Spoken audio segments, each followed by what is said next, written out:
Fight मध्ये combination आहे जे पॉइंट घेऊन जातो. पंच नंतरची किक कोणता एक पॉइंट समजा बॅक हँड पंच घेतला आणि बॅक हँड किक पॉइंट घेऊन जाते का.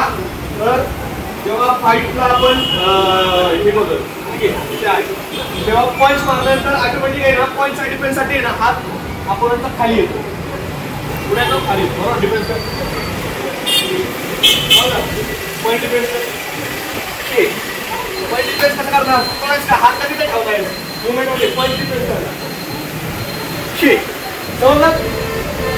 बॅक हँड पंच बॅक हँड पुढे बरोबर खालून जायचं बरोबर ना खालून समोरला पंच मारायचं बघा कसं जंप करून घ्यायचं ओके.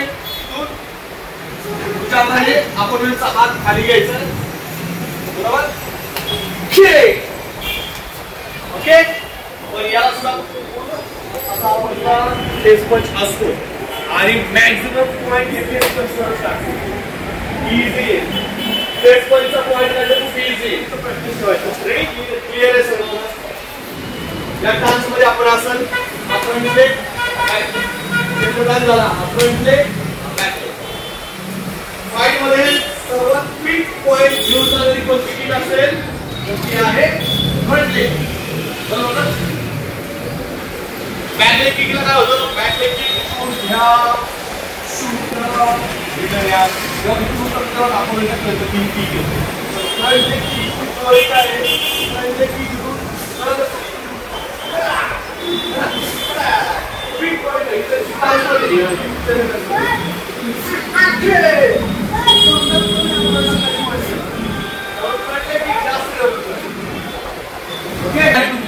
बॉडी बॉडी बिलकुल मूव नाही झाली पाहिजे फक्त काय करायचं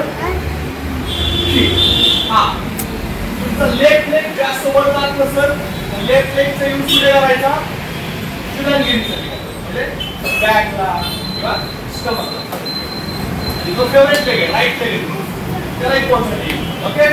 आता काय करायचं तुमचा लेफ्ट लेग आहे बरोबर. लेफ्ट लेग समजा तुम्हाला बॅक स्टमकला पॉइंट घेण्यासाठी यूज करायचं फक्त कंडिशन एकच आहे की शूट केल्यासाठी रिटर्न झाली. बरं जर असं जर पाय पडला पॉइंट दिला का कशी गेली पाहिजे पॉइंट ओके. फ्रंट लेग अशी माहिती आहे एक बॉडी तुमची इकडे स्किप करते ना थोडी बॉडी फील केली ना आपण मागे पॉइंट नाही भेटला